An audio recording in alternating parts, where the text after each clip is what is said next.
민우 씨, 오늘 저녁은 당신이 제일 좋아하는 불고기 가득 넣은 전골이야. 얼른 씻고 나와. 주방에서 들려오는 수진의 맑은 목소리에 나도 모르게 입꼬리가 올라갔다. 문을 열고 들어서자마자 코끝을 스치는 고소한 참기름 냄새와 보글보글 끓는 찌개 소리가 하루의 피로를 씻은 듯이 날려주었다. 앞치마를 두른 채 국자를 들고 환하게 웃는 수진의 모습은 언제 봐도 사랑스러웠다. 우리가 결혼한 지 어느덧 3년. 내 친구들은 다들 결혼하면 연애 때의 설렘은 사라지고 의리로 산다고 투덜대곤 했지만 우리 부부에게는 전혀 해당되지 않는 이야기였다. 수지는 언제나 나를 먼저 배려해주는 따뜻하고 현명한 아내였다. 직장에서 힘들었던 날이면 말없이 내 어깨를 주물러주며 위로해 주었고 내 사소한 말 한마디도 기억해 두었다가 서프라이즈 선물을 건네곤 했다. 주변 사람들이 우리를 보며 진짜 깨가 쏟아지는 부부라고 부러워할 때마다 내 가슴은 남모를 자부심과 행복으로 가득 차올랐다. 이 사람을 만나 내 인생이 비로소 완성되었다고 확신했다. 우리 부부의 행복한 결혼 생활 중에서도 내가 수진에게 가장 고마워하고 자랑스럽게 생각하는 부분은 따로 있었다. 바로 장모님을 향한 그녀의 지극한 효심이었다. 혼자 계신 친정엄마가 눈에 밟힌다며 수지는 결혼 초부터 주말마다 단 한 번도 거르지 않고 친정을 찾았다. 여보, 엄마가 요즘 입맛이 없으시대. 이번 주말에는 내가 좋아하는 반찬 몇 가지 만들어서 다녀올게. 주말인데 같이 못 있어줘서 미안해. 금요일 저녁이면 수지는 늘 내 눈치를 보며 미안한 기색을 내비쳤다. 그럴 때마다 나는 오히려 수진의 손을 꼭 잡아주며 말했다. 미안하긴 뭐가 미안해. 혼자 계신 장모님 챙기는 게 당연하지. 당신 진짜 착하다. 내가 주말에 같이 가줄까? 아니야, 여보도 일주일 내내 일하느라 힘들었잖아. 주말에는 집에서 푹 쉬어. 내가 차 몰고 금방 다녀오면 돼. 수지는 내가 피곤할까봐 늘 배려해주며 혼자 가겠다고 손사래를 쳤다. 토요일 아침이 되면 그녀는 이른 시간부터 분주하게 움직였다. 장모님이 좋아하시는 나물 반찬과 부침개를 정성스럽게 밀폐용기에 담고 과일까지 예쁘게 깎아 보냉백에 채워 넣었다. 그 뒷모습을 바라볼 때면 저렇게 고운 사람이 내 아내라는 사실에 가슴 깊은 곳에서부터 벅찬 감동이 밀려왔다. 운전대가 아직 서툴 텐데도 장모님을 위해 매주 왕복 2시간이 넘는 거리를 직접 운전해서 가는 아내였다. 수진이 짐을 한가득 들고 주차장으로 내려갈 때면 나는 항상 배웅을 나가차 문을 열어주고 안전운전을 당부했다. 우리 효녀 심청이 조심히 잘 다녀와. 장모님께 안부 전해드리고. 응, 여보, 맛있는 거 차려놓았으니까 점심 꼭 챙겨 먹고 있어. 올 때 당신 좋아하는 디저트 사올게. 차창 너머로 환하게 웃으며 손을 흔드는 수진의 모습은 봄날의 햇살처럼 눈부셨다. 그녀가 떠난 조용한 집에서 나는 장모님께 전화를 걸어 안부를 묻곤 했다. 장모님 역시 사위인 나에게 늘 따뜻하게 대해주셨다. 어이구, 우리 김서방, 수진이 지금 막 도착했네. 매번 이렇게 반찬까지 들려보내고. 내가 사위 복이 많아. 우리 딸 지극정성으로 아껴줘서 늘 고맙네. 아닙니다, 장모님. 수진이가 장모님 닮아서 심성이 참 고와요. 두 분 맛있는 거 드시면서 좋은 시간 보내세요. 전화를 끊고 나면 세상에 이보다 더 완벽한 가족은 없을 거라는 생각이 들었다. 다정한 아내와 든든하게 나를 지지해주는 장모님. 두 사람의 존재만으로도 내 삶은 더할 나위 없이 풍요로웠다. 이번 주말 역시 평소와 다름없는 평화롭고 달콤한 휴일이었다. 수지는 친정에서 돌아와 나와 함께 영화를 보고 서로의 품에 안겨 도란도란 이야기를 나누며 행복한 시간을 보냈다. 일요일 늦은 오후 분리수거를 하러 지하 주차장으로 내려갔다. 쓰레기를 비우고 돌아오는 길에 우리 집 칸에 나란히 주차된 수진의 흰색 SUV 차량이 눈에 들어왔다. 며칠 전 세차를 해두어서 반짝반짝 빛나고 있어야 할 차였다. 그런데 차 앞을 지나치려던 순간 내 시선이 조수석 방향의 앞 범퍼 쪽에 멈춰섰다. 발걸음이 뚝 끊겼다. 차체 앞부분에 무언가에 긁힌 듯한 거칠고 깊은 스크래치가 길게 나 있었다. 단순한 먼지나 얼룩이 아니었다. 도장이 완전히 벗겨져 거뭇한 속살이 드러난 꽤 충격이 컸을 법한 낯선 상처였다. 가슴 한구석이 덜컥 내려앉았다. 수지는 평소에 차를 엄청나게 아끼는 성격이었다. 아주 작은 문콕 하나만 생겨도 속상하다며 나에게 바로 울상을 지으며 말하던 사람이었다. 주말 내내 나와 함께 있었고 장모님 댁에 다녀온 것 외에는 차를 쓸 일이 전혀 없었을 텐데 왜 수지는 이 정도로 큰 흠집이 생겼는데도 나에게 아무런 말도 하지 않은 걸까? 이상하게 등 뒤로 서늘한 한기가 불어오는 것 같았다. 멍하니 그 낯선 상처를 바라보며 나는 주머니 속의 스마트폰을 천천히 쥐었다. 행복했던 우리 부부의 일상에 아주 미세한 균열이 생기기 시작한 것은 정말 한순간의 일이었다. 겉보기에는 아무런 문제가 없었지만 서서히 변해가는 수진이의 행동 하나하나가 내 신경을 자극하기 시작했다. 언제나 나를 향해 활짝 웃어주던 아내의 미소 뒤로 무언가 숨기는 듯한 그늘이 언뜻 보였다. 가장 먼저 눈에 띄게 달라진 것은 수진이의 스마트폰이었다. 예전에는 식탁 위든 거실 테이블 위든 아무렇게나 던져두던 전화기를 이제는 몸에서 단 1초도 떼어놓지 않았다. 화장실에 갈 때도 잠깐 부엌에서 물을 마실 때도 언제나 스마트폰은 수진이의 손바닥 안에 있었다. 화면은 늘 아래로 향해 있었고 간혹 알림 진동이 울릴 때마다 수진이는 소스라치게 놀라며 내 눈치를 살폈다. 그리고는 구석으로 가 슬며시 액션을 확인하곤 했다. 화면을 바라보는 아내의 입가에 번지는 미묘한 미소, 그리고 다급하게 움직이는 손가락을 보며 내 가슴 한구석이 왠지 모르게 서늘해졌다. 수진아, 무슨 좋은 일 있어? 요즘 핸드폰을 되게 자주 보네? 내가 슬쩍 넌지시 묻자 수진이는 흠칫 놀라며 화면을 얼른 꺼버렸다. 아니야, 아무것도. 그냥 친구들이 단톡방에서 웃긴 얘기를 해서 그래. 여보, 나 목마른데 물 좀 떠다 줄래? 수진이는 화제를 돌리며 어색하게 웃어 보였지만 눈동자는 격렬하게 흔들리고 있었다. 변화는 그것뿐만이 아니었다. 주말마다 장모님 댁에 반찬을 가지러 가던 수진이의 외출 시간이 터무니없이 길어졌다. 보통은 차로 왕복 1시간, 장모님과 짧게 차 한 잔 마시고 돌아오면 2시간이면 충분했던 걸음이었다. 하지만 최근 들어 수진이는 정오에 나가서 해가 다 저문 저녁 시간이 되어서야 돌아오곤 했다. 오늘 장모님 댁에서 무슨 일 있었어? 왜 이렇게 늦었어? 걱정했잖아.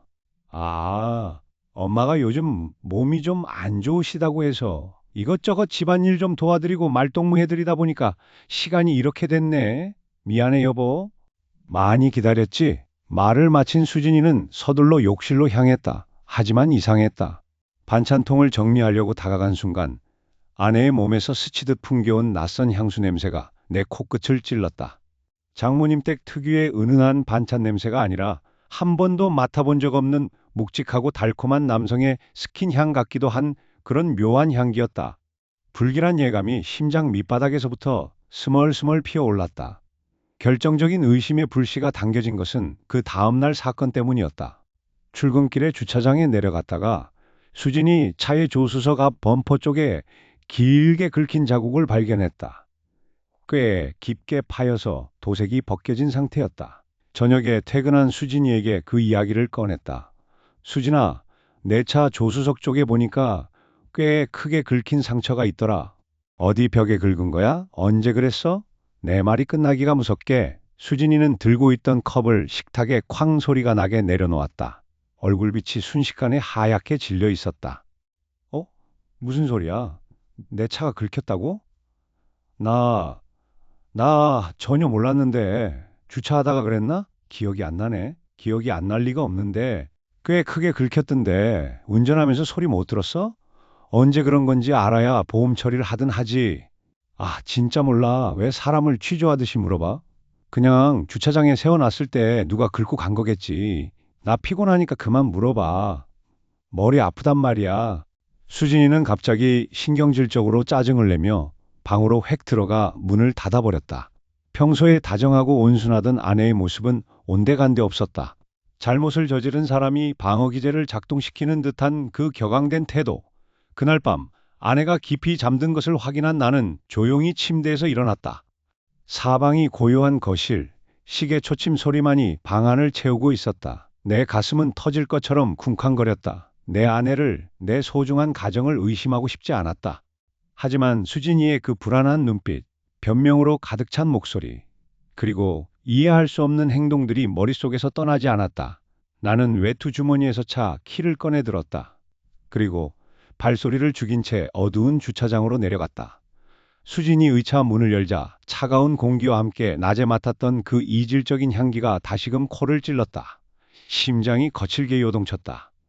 나는 떨리는 손을 뻗어 룸미러 뒤에 달린 블랙박스를 향했다.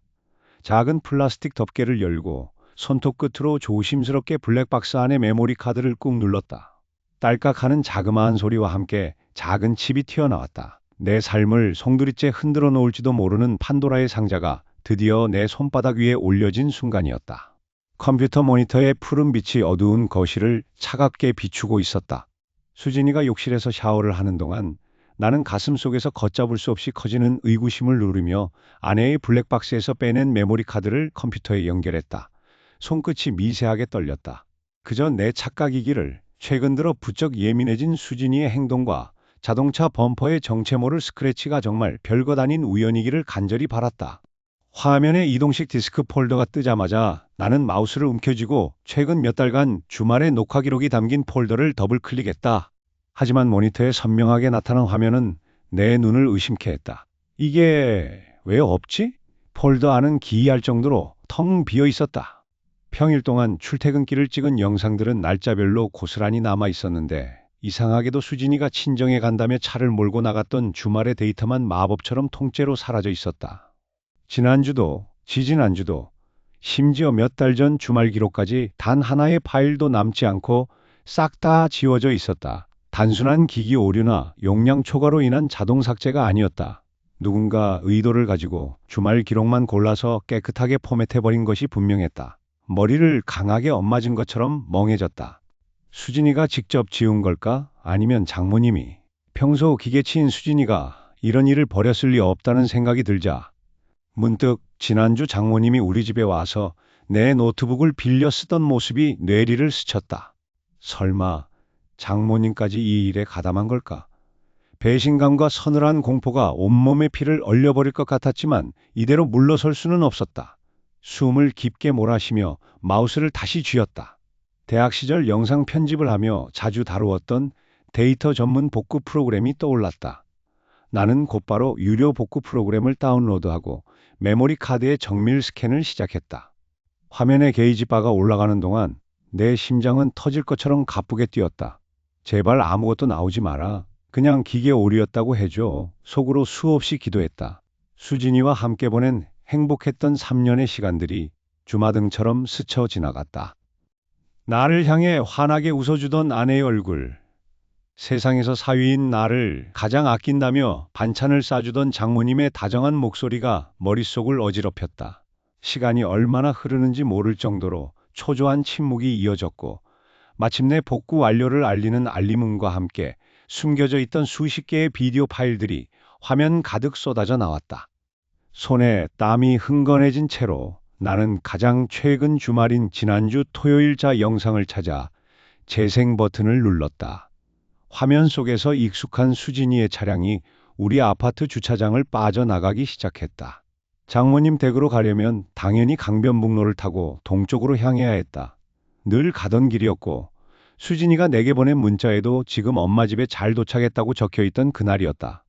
그런데 화면 속 내비게이션의 안내 음성과 함께 수진이의 차는 전혀 엉뚱한 방향인 서쪽 외곽 고속도로로 진입하고 있었다. 네온사인과 번화가를 지나 차는 점점 더 어둡고 한적한 교외의 산길로 접어들었다. 가슴이 차갑게 내려앉았다. 그리고 이윽고 화면에 나타난 것은 장모님의 아파트 단지가 아니었다. 가로등조차 드문드문 켜진 한적한 외곽의 한적하고 으슥한 독채 홈스테이 펜션 단지였다. 익숙한 차가 그곳의 주차장으로 미끄러지듯 들어가는 순간 내 심장은 그대로 멎어버리는 것 같았다. 복구율 98%, 99%, 마침내 100%라는 숫자와 함께 모니터 화면에 수십 개의 영상 파일들이 복원되어 나타났다. 마우스를 쥔 손이 잘게 떨렸다. 심장이 터질 것처럼 쿵쾅거렸고 마른 침이 바짝바짝 넘어갔다.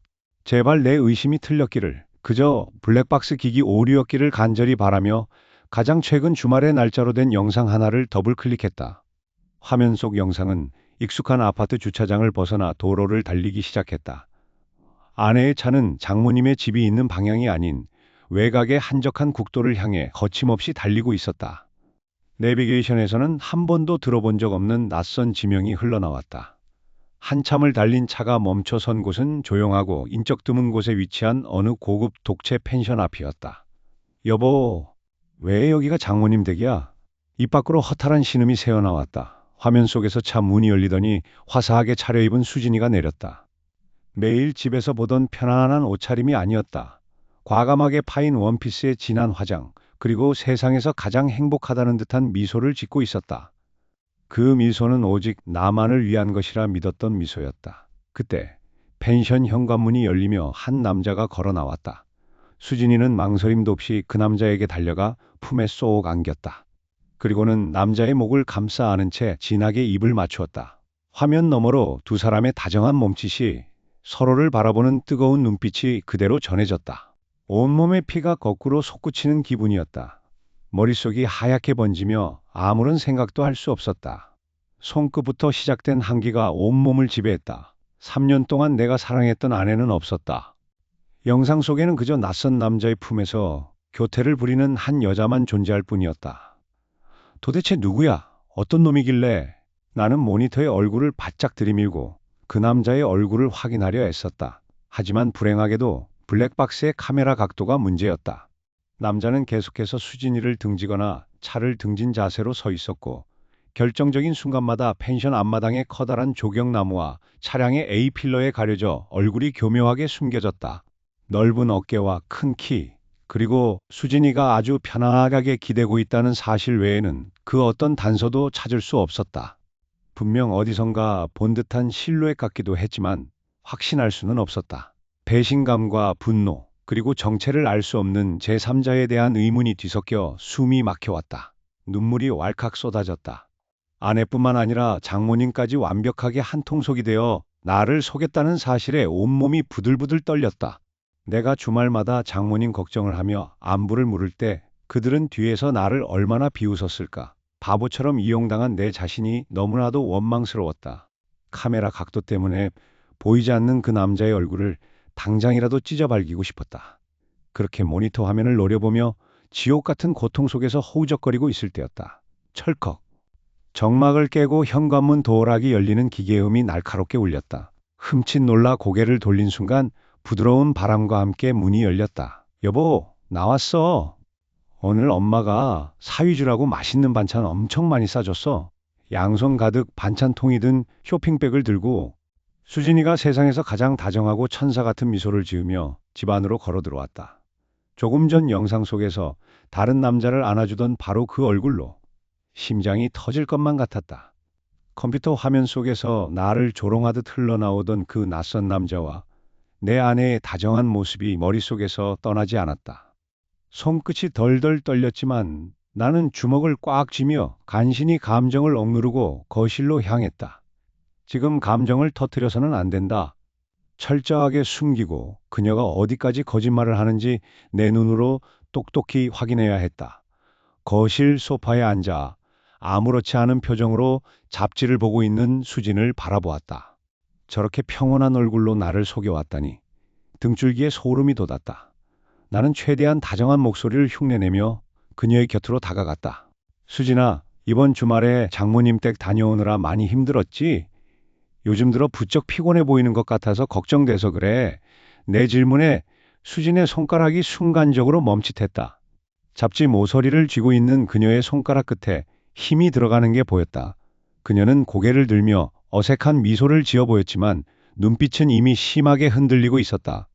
응? 아니야. 엄마랑 오랜만에 밀린 수다도 떨고 맛있는 것도 많이 먹어서 전혀 안 힘들었어. 당신은 주말에 심심하지 않았어? 심심하긴. 아, 그런데 요즘 새로 사귄 친구나 자주 만나는 동창이라도 있어? 저번에 차에 보니까 못 보던 물건도 있는 것 같고 요즘 들어 부쩍 외출할 때 신경 쓰는 것 같아서 말이야. 그냥 궁금해서 물어보는 거야. 내 말이 끝나기가 무섭게 수진의 표정이 차갑게 굳어버렸다. 다정하던 아내의 얼굴은 순식간에 사라지고 잔뜩 날이 선 목소리가 거실을 채웠다. 그녀는 잡지를 테이블 위에 쾅 소리가 나게 내려놓으며 나를 매섭게 노려보았다. 민우 씨, 지금 나 신문해? 요즘 왜 자꾸 이상한 걸 물어봐? 차에 있는 상처부터 시작해서 이제는 내 인간관계까지 감시하겠다는 거야? 내가 주말마다 엄마 집에 가서 반찬 챙겨오고 당신 위해서 부지런히 움직이는 게 그렇게 의심스러워? 어떻게 사람을 이런 식으로 숨막히게 만들어? 오히려 나를 의부증 환자로 몰아가며 목소리를 높이는 수진의 태도에 헛웃음이 나올 뻔했다. 방어 기제를 격렬하게 작동시키는 그 모습 자체가 이미 유죄라는 증거였다. 하지만 그녀는 화를 내면서도 쐐기를 박으려는 듯 단호하게 덧붙였다. 나 주말 내내 엄마 집 거실에서 엄마랑 같이 드라마 보고 같이 장 보고 단 1분도 엄마 곁을 떠난 적 없어. 내가 왜 당신한테 이런 사소한 동선까지 다 보고하면서 의심을 받아야 하는데?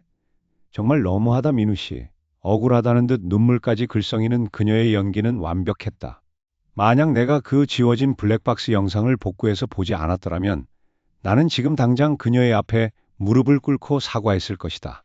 그녀의 뻔뻔함이 극에 달했을 때 수지는 자신의 결백을 완벽하게 증명하겠다는 듯 단호하게 스마트폰을 집어들었다. 당신 내 말 못 믿겠지? 좋아. 내 말이 거짓말인지 아닌지 지금 당장 엄마한테 확인시켜 줄게. 당신이 직접 장모님한테 물어봐봐. 내가 주말에 어디에 있었는지. 수지는 거침없는 손길로 장모님에게 전화를 걸더니 내가 들으라는 듯 당당하게 스피커폰 버튼을 눌렀다. 신호음이 몇 번 울리지도 않아 전화가 연결되었고 수지는 억울한 목소리로 먼저 선수쳐서 외쳤다. 엄마, 민우 씨가 지금 나 주말에 엄마 집에 없었던 사람처럼 의심하잖아. 나 주말 내내 엄마랑 같이 있었던 거 맞지? 잠시의 망설임도 없이. 수화기 건너편에서 너무나도 인자하고 차분한 장모님의 목소리가 흘러나왔다. 어머, 김서방 무슨 소린가? 우리 수진이 금요일 저녁에 와서 일요일 밤에 갈 때까지 나랑 한 발짝도 안 떨어지고 계속 같이 있었네. 내가 몸이 안 좋아서 수진이가 옆에서 계속 간호해주고 밥도 차려줬는데 우리 효녀딸을 왜 의심하고 그래? 수진이의 불같이 화를 내는 모습은 오히려 내 안의 의구심을 확신으로 바꾸어 놓았다. 정말 장모님 댁에만 있었다면 그저 평범하게 주말을 보냈다면 저토록 날카롭게 반응할 이유가 없었다. 당당하다면 보여주면 그만인 것을. 나를 의부증 환자 취급하며 몰아세우는 그 태도 자체가 이미 무언가를 감추고 있다는 강력한 반증이었다. 방문을 쾅 닫고 들어가 버린 수진이의 등 뒤에서 나는 멍하니 서 있었다. 심장이 터질 것처럼 쿵쾅거렸고 손끝이 차갑게 식어갔다. 하지만 이대로 무너질 수는 없었다. 장모님까지 완벽하게 알리바이를 입증해주며 수진이를 감싸고 도는 이 상황 속에서 나 혼자만 바보가 될 수는 없었다. 장모님의 지나치게 치밀하고 완벽한 감싸기, 그것이 오히려 내 머릿속에 한 줄기 강한 의심의 불씨를 지폈다. 어쩌면 내가 놓친 더 거대한 진실이 있을지도 모른다는 생각이 들이쳤다. 나는 다시 컴퓨터 앞으로 가 앉았다. 마우스를 쥔 손이 잘게 떨렸다. 복구 프로그램의 정밀 스캔 기능을 다시 켰다. 이번에는 최근 삭제된 파일뿐만 아니라 메모리 칩의 가장 깊숙한 곳에 남아있는 더 오래되고 깊이 묻혀있던 원시 데이터까지 전부 긁어 모으기 시작했다. 컴퓨터 펜이 요란한 소리를 내며 돌아가는 동안 내 피도 바짝바짝 마르는 것 같았다. 모니터 화면에 게이지가 천천히 올라갔다. 복구 완료를 알리는 알림음이 울렸을 때 나는 마른 침을 삼켰다. 수십 개의 손상된 영상 파일들이 화면에 나열되었다. 나는 그중 날짜가 가장 오래된 수진이가 블랙박스 칩을 바꾸기 전에 원본 데이터로 추정되는 파일 하나를 클릭했다. 화면이 켜지고 낯익은 수진이 2차 내부 모습이 보였다. 차는 조용한 외곽의 주차장에 서 있었다. 이윽고 조수석 문이 열리며 한 남자가 자연스럽게 차에 올라탔다. 남자의 얼굴이 화면에 선명하게 잡히는 순간 나는 숨을 쉴 수가 없었다. 눈앞이 하얘지고 머릿속에서 뭔가 끊어지는 듯한 굉음이 들렸다. 말도 안 돼. 내가 왜? 화면 속에서 수진이를 향해 다정하게 웃으며 손을 잡는 그 남자는 다름 아닌 내 대학 시절 가장 친했던 절친이자 지금도 종종 만나 술잔을 기울이던 녀석이었다. 내가 세상에서 가장 믿었던 친구와 내가 목숨보다 사랑했던 아내가 내 등 뒤에서 칼을 꽂고 있었던 것이다. 온몸에 피가 거꾸로 솟구치고 가슴이 찢어지는 듯한 고통이 밀려왔다. 눈물이 왈칵 쏟아졌지만 나는 눈을 뗄 수 없었다. 손을 떨며 다음 영상을 틀었다. 그리고 이어진 영상은 나를 더 거대한 공포와 경악 속으로 몰아넣었다. 영상의 배경은 장모님 댁 앞마당이었다. 주차된 수진이의 차문이 열리더니 조심스럽게 주변을 살피며 다가오는 한 사람이 있었다. 장모님이었다. 장모님은 익숙한 손놀림으로 운전석 문을 열고 들어가 블랙박스를 만지기 시작했다. 돋보기 안경까지 고쳤으며 아주 신중하게 화면을 조작하더니 이내 자신의 주머니에서 작은 칩을 꺼내 기존의 칩과 바꿔치기 했다. 그리고 원래 꽂혀 있던 칩을 자신의 가방 깊숙한 곳에 숨겼다. 블랙박스가 제대로 작동하는지 불빛까지 꼼꼼하게 확인한 뒤 아무 일도 없었다는 듯 옷가지를 털며 집 안으로 들어가는 장모님의 뒷모습이 화면에 고스란히 담겨 있었다. 손과 발이 차갑게 얼어붙었다. 등줄기를 타고 오한이 흘렀다. 나를 보며 언제나 우리 민서방, 민서방 하며 다정하게 웃어주던 장모님이 뒤에서는 딸의 더러운 외도를 눈감아주는 것을 넘어 직접 증거를 인멸하고 알리바이를 조작해주는 조력자였던 것이다. 배신감과 모멸감이 파도처럼 밀려와 숨을 쉴 수가 없었다. 내 가정을 통째로 기만한 이 끔찍한 연극. 두 모녀는 처음부터 한통속이었다. 철저하게 짜인 각본 속에서 장모와 아내 두 사람은 손을 잡고 완벽한 알리바이를 만들며 나를 속여왔던 것이다. 나 혼자만 행복한 가정이라는 환상에 빠져 춤을 추던 광대였다는 사실에 뼈저린 전율이 일었다. 아내와 장모의 완벽한 배신을 확인한 후 내 세계는 완전히 무너져 내렸다. 하지만 이대로 무기력하게 무너질 수는 없었다. 나는 타오르는 분노를 억누르며 차분하게 복수를 준비하기로 마음먹었다. 다음 날 아침 나는 회사에 연차를 내고 곧장 이혼 전문 변호사 사무실을 찾았다. 변호사는 내가 들고 간 블랙박스 복원 영상과 장모가 칩을 바꿔치기 하는 영상을 보더니 고개를 끄덕였다. 증거는 아주 확실합니다. 특히 장모님이 조직적으로 외도를 은폐하려 한 정황은 위자료 청구와 소송에서 우리에게 절대적으로 유리하게 작용할 겁니다. 하지만 상대방이 눈치채지 못하도록 철저히 숨기셔야 합니다. 일상적인 태도를 유지하면서 금융기록이나 추가적인 메신저 대화록을 더 수집해 오세요. 변호사의 차가운 조언을 들으며 나는 입술을 깨물었다. 법적인 절차를 밟기 위한 서류들을 정리하는 내 손이 미세하게 떨렸다. 집으로 돌아오는 길 가슴이 답답해 터질 것만 같았다. 집 안으로 들어서자마자 훅 끼쳐오는 익숙한 공기가 이제는 숨이 막힐 정도로 가식적으로 느껴졌다. 소파에 앉아 앞으로의 계획을 정리하고 있을 때 도락 소리와 함께 문이 열렸다. 아내가 아니라 장모였다. 예고도 없이 찾아온 장모의 손에는 반찬통 몇 개가 들려 있었다. 최근 내 태도가 눈에 띄게 차가워진 것을 눈치챈 모양이었다. 장모는 구두를 벗으며 나를 매서운 눈빛으로 쓱 훑어보더니 특유의 능청스러운 목소리로 말을 건넸다. 이 서방? 집에 있었는가? 요즘 얼굴 보기가 왜 이렇게 힘들어? 회사 일이 아무리 바빠도 그렇지 집에서 기다리는 마누라한테 신경 좀 써야지. 수진이가 요즘 자네 눈치 보느라 부쩍 살이 빠졌어. 나는 애써 감정을 숨기며 네, 요즘 프로젝트 때문에 신경 쓸 게 많아서 그렇습니다. 라고 짧게 답했다.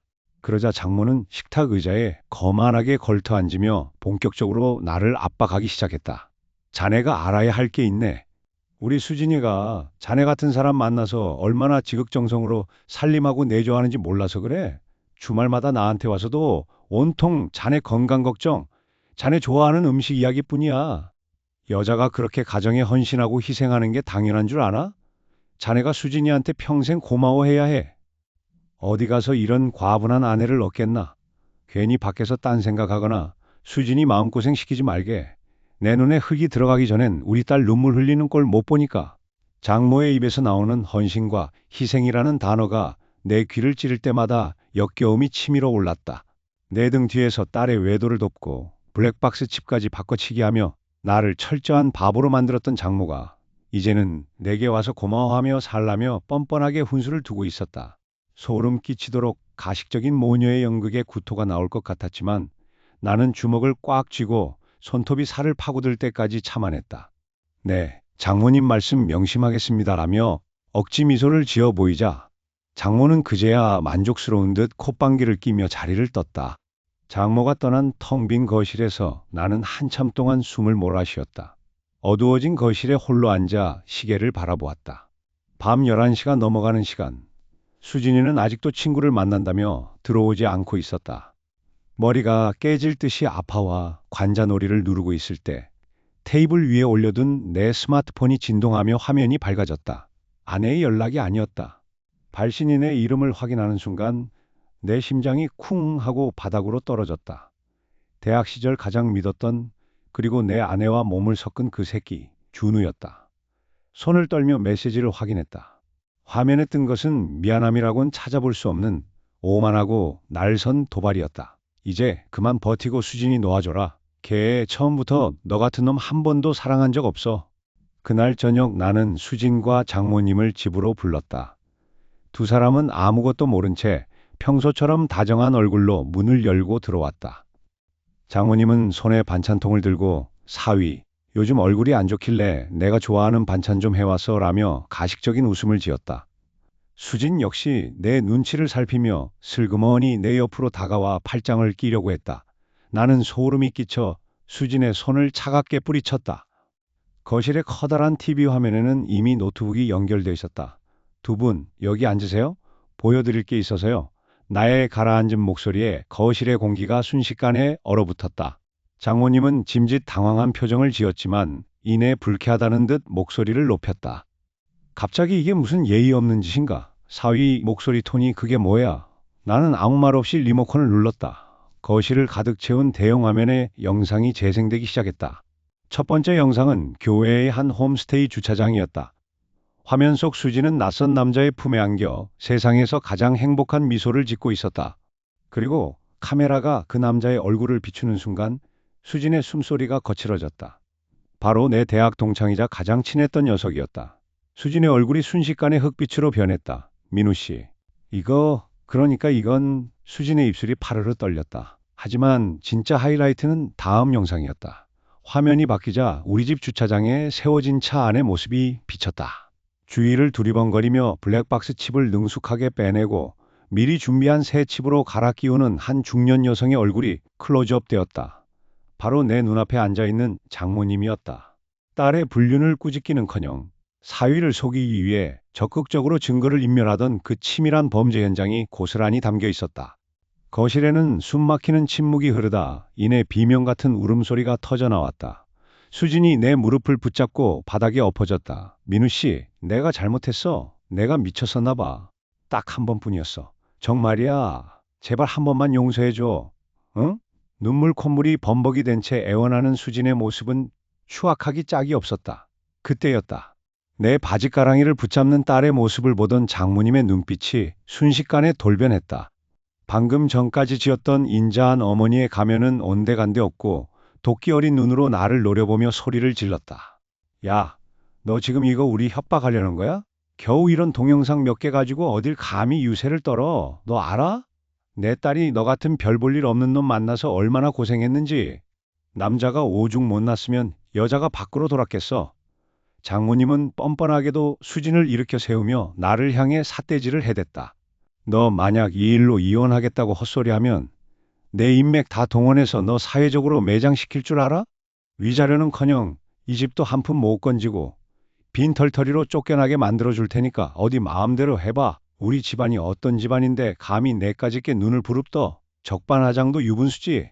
죄를 지은 인간들이 오히려 당당하게 소리를 지르는 모습에 내 안의 마지막 이성이 끊어지는 것 같았다. 가슴속 깊은 곳에서 차가운 분노가 들끓었다. 나는 미친 사람처럼 소리치는 장모와 울부짖는 수진을 냉혹한 시선으로 내려다보았다.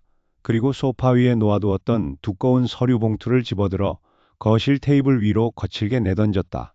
툭 하고 무거운 소리를 내며 떨어진 봉투 사이로 하얀 종이들이 쏟아져 나왔다. 협박? 매장? 나는 헛웃음을 지으며 테이블 위에 서류를 가리켰다. 맨 앞장에는 굵은 글씨로 이혼 청구 소송장이 적혀 있었고 그 뒤로는 내 동창 녀석을 상대로 한 상간남 손해배상 청구 소송장과 재산분할 청구 및 형사 고소장까지 완벽하게 편철되어 있었다. 나는 떨리는 손으로 서류를 바라보는 두 여자를 향해 잔인하게 미소를 지었다. 법정에서 똑같이 말해보세요. 당신들이 내 인생을 지옥으로 만들었으니 이제는 내가 당신들 가족 전체를 파멸로 이끌 차례니까 한 푼도 남김없이 다 털어서 길바닥에 나앉게 만들어줄게. 이제 시작이야. 그날 이후 시작된 법정 싸움은 예상보다 훨씬 치열하고 진흙탕 싸움 같았습니다. 수진이와 장모님은 처음에는 뻔뻔하게 적반하장으로 나오며 제 재산을 한 푼이라도 더 뜯어내려고 발악을 하더군요. 하지만 제가 악착같이 복구해낸 블랙박스 영상과 장모님이 직접 칩을 바꿔치기 하던 그 결정적인 증거 화면 앞에서는 결국 무릎을 꿇을 수밖에 없었습니다. 법원은 수진이의 유책 사유를 100% 인정했고 저는 제 명의의 아파트와 재산을 온전히 지켜낼 수 있었습니다. 게다가 수진이와 그 인간, 그리고 뒤에서 범죄를 도운 장모에게까지 위자료 청구 소송에서 완전히 승소했습니다. 당연한 결과였지만 판결문이 손에 쥐어지는 순간 상처뿐인 영광이라는 생각이 머릿속을 스쳤습니다. 모든 절차가 끝난 날, 저는 법원 문을 나서며 수진이와 마지막으로 마주쳤습니다. 그토록 다정하고 눈에 넣어도 아프지 않을 것 같던 아내의 얼굴은 간데없고 초췌하고 원망 가득한 눈빛에 낯선 여자만 서 있더군요. 뒤에서 웅성거리는 장모의 표정은 도끼로 가득 차 있었지만 저는 더 이상 그들에게 한마디의 말도 섞고 싶지 않았습니다. 그대로 고개를 돌려 발걸음을 옮겼습니다. 완벽한 절연이었습니다. 집으로 돌아와 그녀의 흔적이 남은 마지막 물건들까지 전부 쓰레기 봉투에 담아버렸습니다. 텅 빈 거실에 홀로 앉아 있으니 차가운 정적이 온몸을 감쌌습니다. 지옥 같던 시간 속에서 마침내 벗어나 완벽한 자유를 얻었지만 가슴 한구석이 뻥 뚫린 것처럼 허탈하고 시려왔습니다. 가장 믿었던 아내와 친구, 그리고 가족처럼 의지했던 장모가 한통속이 되어 저를 속였다는 사실은 제 영혼에 깊은 흉터를 남겼습니다. 이제는 누군가 저에게 다정하게 웃어주어도 그 미소 뒤에 어떤 칼날이 숨겨져 있을지 먼저 의심하게 되는 제 자신을 발견하곤 합니다. 사람의 온기가 이토록 무섭고 차갑게 느껴질 줄은 정말 몰랐습니다. 출근길에 마주치는 수많은 사람들의 얼굴을 보며 문득 그런 생각이 듭니다. 저 사람들은 정말 진실할까? 내가 아는 세상은 진짜일까? 겉으로는 평온한 일상으로 돌아온 것 같지만 깨진 신뢰의 파편들은 매일 밤 제 마음을 찌르고 있습니다. 다시는 누군가를 온전히 사랑하고 믿을 수 없을 것 같다는 두려움이 밀려옵니다. 하지만 저는 이 무거운 상처를 안고서라도 어떻게든 제 인생을 다시 시작해 보려고 합니다. 비록 사람에 대한 깊은 불신과 상처만 남은 상처뿐인 승리였지만 악마 같은 그들의 소나기에서 제 삶을 지켜냈다는 것만으로도 의미가 있다고 믿으려 합니다. 제 인생의 가장 어두웠던 한 페이지는 이제 막을 내렸습니다. 만약 여러분이 저와 같은 상황에 처하게 된다면 여러분은 어떤 선택을 하시겠습니까? 배신을 알아챈 순간 심장이 터질 것 같은 분노를 누르고 저처럼 철저하게 침묵하며 증거를 모아 복수를 준비하시겠습니까? 아니면 그 자리에서 곧바로 모든 것을 터뜨리고 대면하시겠습니까?